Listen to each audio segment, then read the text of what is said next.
नमस्कार सभी को। मेरे कथा सागर चैनल में आप सभी का हार्दिक स्वागत एवं अभिनंदन है। आज मैं उपस्थित हूँ गौरव पंत शिवानी के लिखे उपन्यास भैरवी का 8वां भाग लेकर। सुनिएगा। ये 4 डिब्बे तो मैं आपके लिए ही लाई हूँ, चखिए ना एक टुकड़ा। उसने एक टुकड़ा तोड़कर राजेश्वरी के मुँह में ठूस दिया और वह बड़ी अनिच्छा से चबाने लगी। सोहन हलवे का टुकड़ा गरिष्ठ अतिथियों की ही भांति उसके कंठ में अटका जा रहा था। घी से लथपथ ऐसे मिष्ठान खाने का न उसे अभ्यास था न रुचि। यह क्या, आप तो खड़ी ही रह गईं, क्या हमारा साथ भी नहीं देंगी? रुक्मिणी साथ लाए स्वच्छ नैपकिन से प्लेट पोंछने लगी। राजेश्वरी संकोच से पहले कुछ नहीं कह पाई, फिर दबी आवाज़ में हाथ जोड़कर कहने लगी, आप खाएं, चंदन आपका साथ देगी। मैं तो बिना जब किए वैसे ही नहीं खाती। वह तो आपने इतने प्रेम से मिठाई खिला दी, इसी से खा गई। फिर वाक्य अधूरा छोड़ बिना कुछ कहे अंडे की सैंडविच को अर्थपूर्ण दृष्टि से देख उसने नज़र झुका ली। रुक्मिणी ने शायद देख लिया। ओह, कैसी मूर्ख हूँ मैं। वह क्षुब्ध स्वर में कहने लगी, अंडा भी यहीं धर दिया मैंने। हमें तो बड़ी भूख लगी है भाई। उस पर आपने ऐसे बढ़िया सुगंध उठा दी है कि हम अब रुक नहीं सकती। मैं सचमुच ही अपने सारे अदब कायदे भूल जिमी किसी भूखे कंगले की भांति लार टपकाने लगी थी।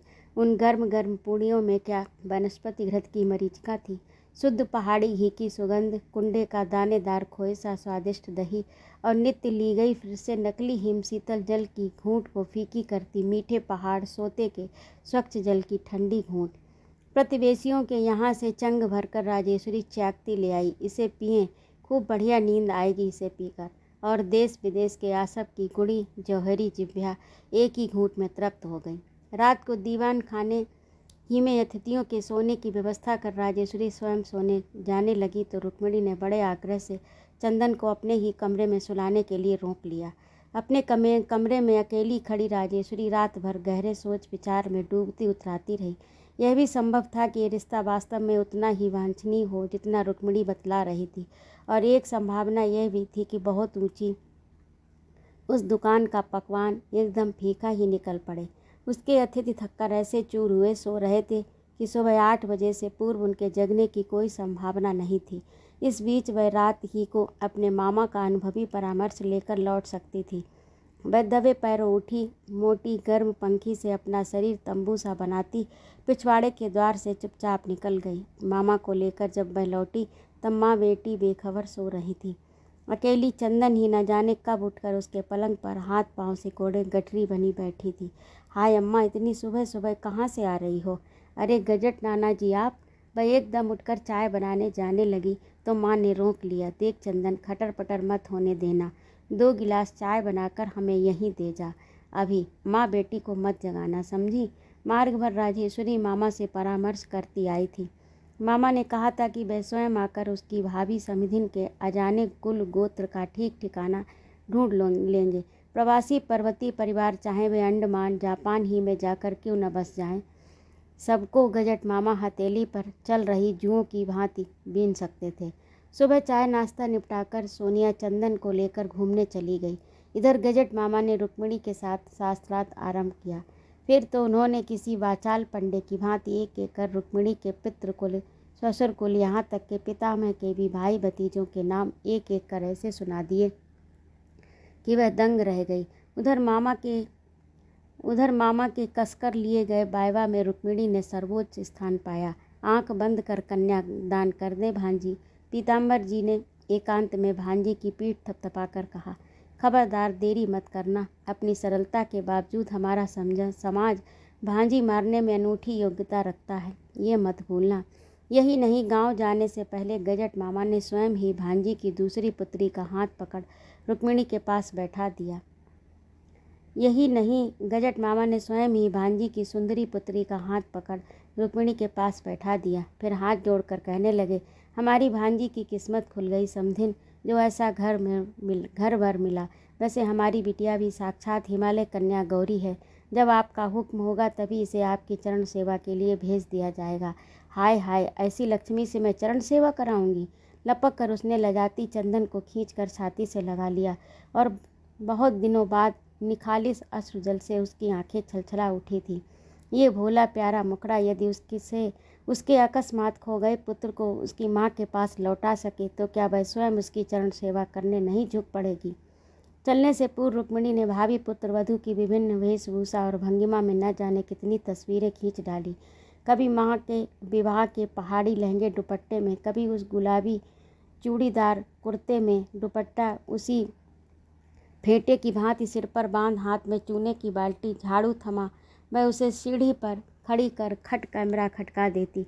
उसके उत्साह की छूत जैसे राजेश्वरी को भी लग गई। उसने बहुत पहले अपने हाथ से कात बुनकर अपने लिए शौक पोशाक तैयार की थी। वह भागकर उसे निकाल लाई। जब उसने पुत्री को उस अनोखी वेशभूषा में सजाकर रुक्मिणी के कैमरे के सम्मुख खड़ी किया तो चपल सोनिया किसी मनचले छोकरी की भांति सीटी बजाने लगी। Mummy here is a real glamour girl. एक पल को कंठ में झूल रहे कैमरे को नीचे लटका रुक्मिणी भी सम्मुख खड़ी उस अनुपम किशोरी के चेहरे को अपनी आंखों के ही फोकस में बांध कर रखती रहीं। ये तो उस शौक पोशाक का जादू, उस पर स्वयं पहनने वाली का जादुई व्यक्तित्व, खड़ी धारियों से सजा गाढ़े मैरून रंग का आदि खुल्लम खुल्ला बाहों का किसी मुसलमान फकीर का सा कुर्ता नुमा च्युंग, उसके ऊपर कुर्ते के अनावश्यक घेर को कसी मंजूसा में बांधे सुडौल उभार को उभारती वास्कट रकल्च, नीचे गहरे नीले रंग का टखनियों तक झूलता किसी विदेशी नन सा झब्बा वाला, जिसकी तिरछी धारियों के नीले रंग में कुर्ते की सीधी धारी तथा मैरून रंग से उचित कंट्रास्ट का अद्वितीय पुट देकर उन अनपढ़ भोटिया स्त्रियों की कलात्मक कढ़ाई क्रमों ने कलात्मक चार चांद जड़ दिए थे। विदेशी मार्केट में जहाँ केवल बनारस की जरी या लखनऊ के चिकन की ही ख्याति थी, वहाँ वह अनूठी शिल्पकला भारत के लिए विदेशी मुद्रा का अटूट कोष संकलित कर सकती थी। रुक्मिणी पल भर को कैमरा खटकाना भी भूल गई। पैरों में थे घुटने तक चढ़े वॉक, जो उन पर तिब्बती जूतों की कढ़ाई किसी भी हंगेरियन शिल्पकला में पटु महिला को पटकनी दे सकती थी। सिर पर एक खुले बुर्के शाही विचित्र 12 गिरह जर्मन प्रिंट का परिधान था। चुकती उसके चंदोवे सा श्वेत दौरा उसे किसी डच सुंदरी सा अभिनव रूप प्रदान कर रहा था।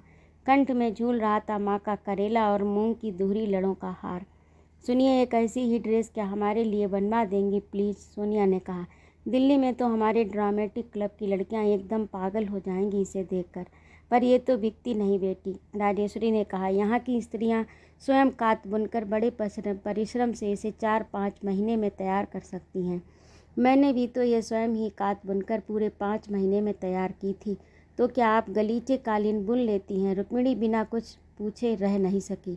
मैं धारचूला में ही जन्मी और पली हूँ, राजेश्वरी ने हंसकर कहा। जिस लड़की को कातना बुनना गलीचे कालीन बनाना नहीं आता वह फूहड़ समझी जाती है। इसी से शायद मुझे भी सीखना पड़ा और इसी भय से आ भी गया कि कहीं कोई फूहड़ ना कह दे। उनके कथन में न बनावट थी न ओछापन। तस्वीरें खींच रुक्मिणी ने राजेश्वरी के दोनों हाथ पकड़कर बार बार हिला दिए और स्वयं कृतज्ञता से दोहरी होकर झुक गईं। कह नहीं सकती कितनी आनंदप्रद रही ये 2 दिन की यात्रा और आपके यहाँ का सुखद पड़ाव। भगवान ने चाहा तो हम अगले ही महीने दूसरे पड़ाव के लिए भी हाजिर होंगे। हमें केवल तुम्हारी गुड़ी पुत्री चाहिए बहन, बस अपनी लड़की के हाथ पीले कर विदा कर देना। और वह हंसती हंसती स्वयं कार चलाती धूल की अंबार और अचरज में डूबी समधिन को छोड़ गई थी। क्या ऐसे सर्वथा अनजान परिवेश में फटाफट अंग्रेजी फूंकने वाली, कार चलाने वाली मेम सी सास के साथ उसकी गऊ सी शांत लड़की अंत तक निभा पाएगी? छुरी कांटा पकड़ना तो दूर, बया भागी तो किसी अपरिचित अतिथि के सामने गस्सा भर भात भी नहीं निगल पाती। चाहे रुक्मिणी बार बार कह गई थी कि उसे लड़की के हाथ पीले कर भर विदा करनी होगी, लेकिन बस विधाता ने सब कुछ दिया था और वह समर्थ थी। जिस पर बेटे की माँ थी, वह चाहने पर पहाड़ की किसी भी परंपरा का कुठाराघात कर सकती थी। किंतु राजेश्वरी तो दुर्भाग्य से बेटी की माँ थी। संसार की कौन सी हिंदू माँ आज तक बेटी के हाथों में खाली हल्दी पोत उसे विदा कर सकी है? और कुछ ना हो तोला भर सोना तो कन्यादान के लिए तब भी होना ही होगा, लेना ही होगा। समधिन का आश्वासन व्यर्थ नहीं था। उन्होंने जाते ही लंबी चौड़ी चिट्ठी से स्पष्ट कर दिया कि विवाह की तिथि 15वें ही दिन पड़ रही थी। उसके बाद कोई शुद्ध लग्न नहीं जुट रहा था, पर राजेश्वरी को कोई चिंता नहीं करनी होगी। उसने कन्यादान के लिए स्वयं एक बंगला देख लिया था। वह उसके आने तक वहाँ सब प्रबंध कर लेगी, केवल पात्री एवं आत्मीय स्वजन लेकर चली आए। किंतु इधर आत्माभिमानिनी राजेश्वरी को समधिन का यह प्रस्ताव मान्य नहीं था। कन्यादान उसने अपने ही मकान से किया। पर्वतारोही दल के 11 परिचित मुस्कुराते चेहरे एक बार फिर उसके आंगन में जुट गए। सज्जन समधी ने किसी भी प्रकार का भार उस पर नहीं पड़ने दिया। यहाँ तक कि बारात का खाना बनवाने में भी वे रसद सहित पूरे 1 दर्जन रसोइये, नौकर, चाकर, कड़ाही, पतीले 2 मोटर में भरकर लाए थे।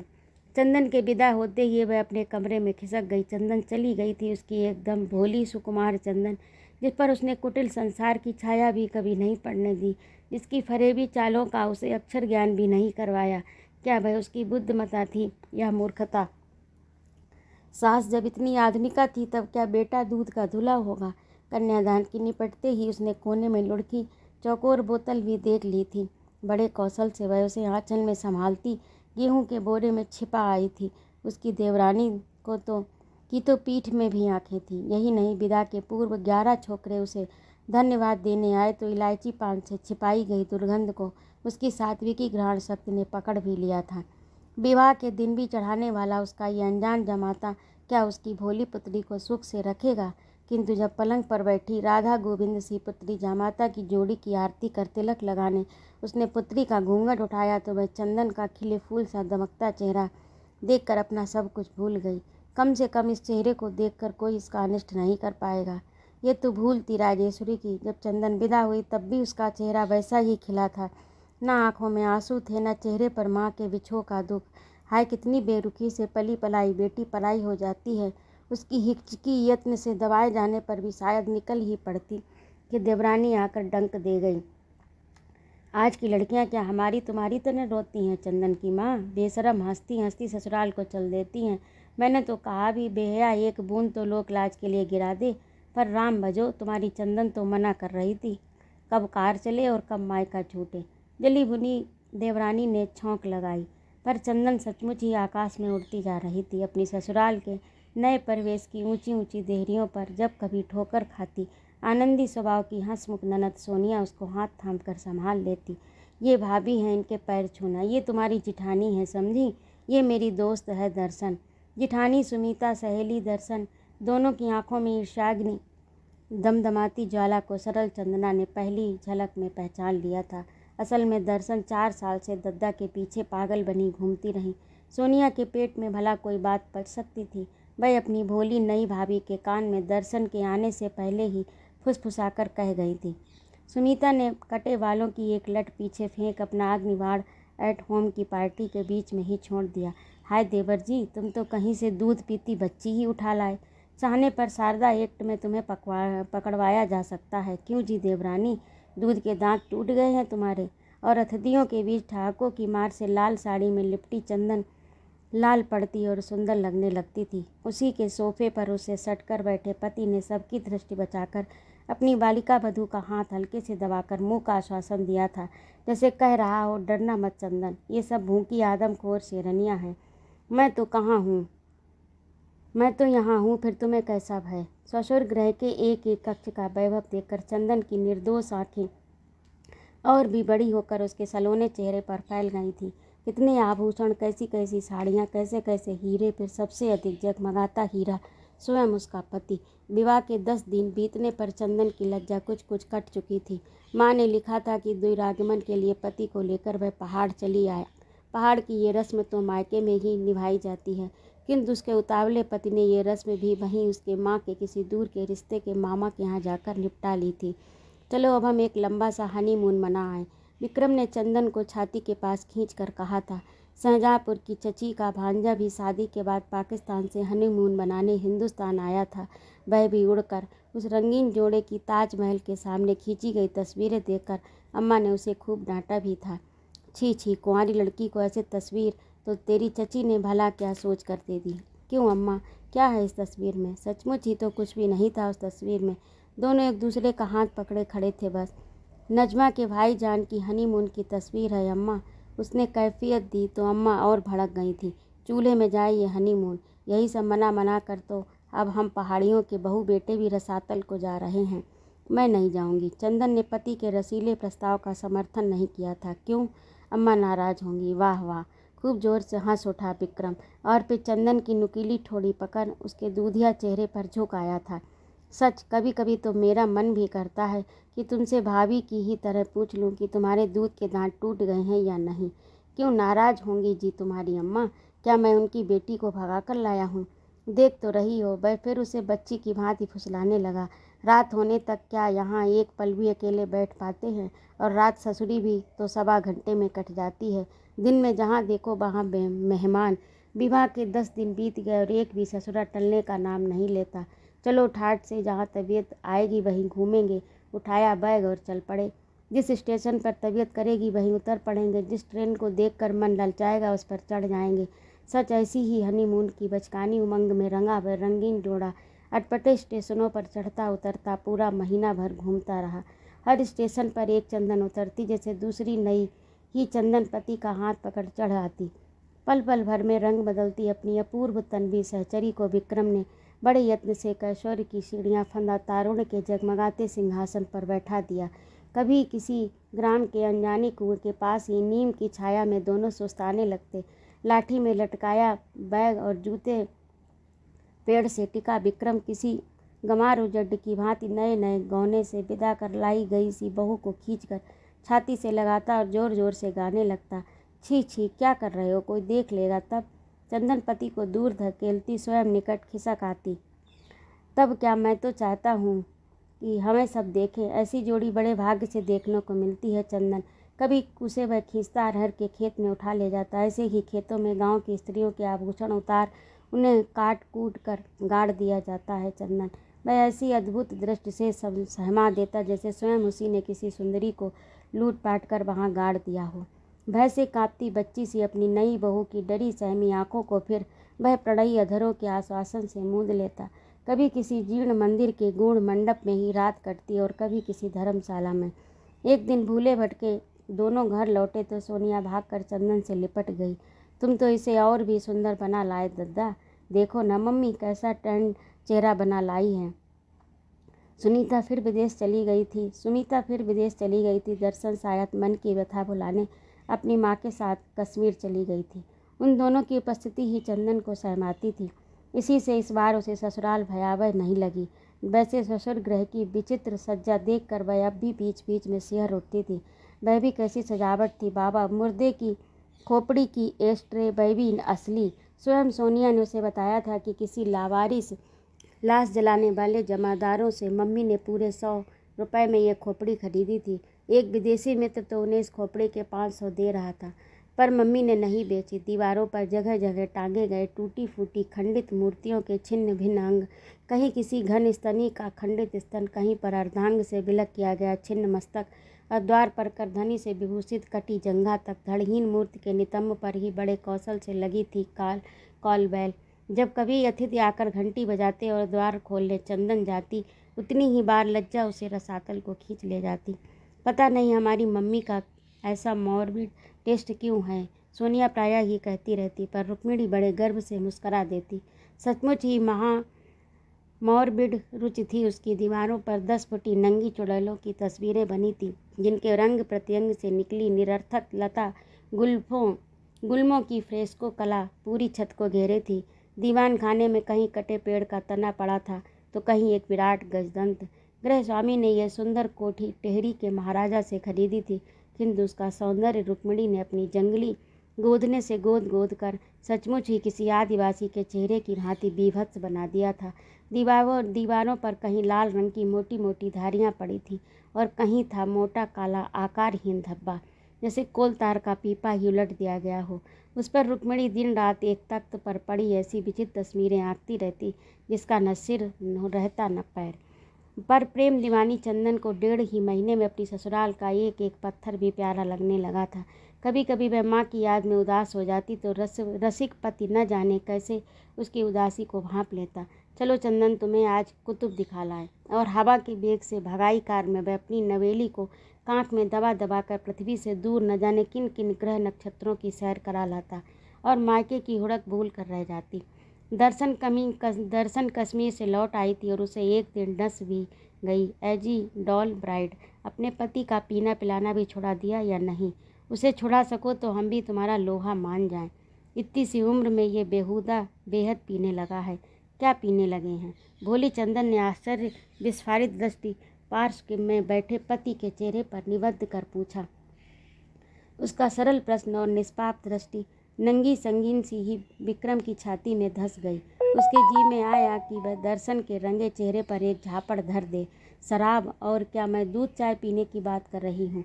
दर्शन ने निर्लजता से फिर दांत दिखा दिए। उस रात को मानिनी का मान भंग करने विक्रम ने घुटने टेक कर शपथ खाई थी कि वह आज से नहीं पिएगा और दर्शन को दिखा देगा कि उसकी पत्नी के सौंदर्य में कैसी अद्भुत शक्ति है। तो ये था गौरा पंत शिवानी के लिखे उपन्यास भैरवी का 8वां भाग। आप लोगों को कैसा लगा कमेंट करके ज़रूर बताइएगा और कृपया मेरे चैनल को सब्सक्राइब भी कर दीजिएगा। कहानी सुनने के लिए आपका अनंत आभार। सादर नमस्कार।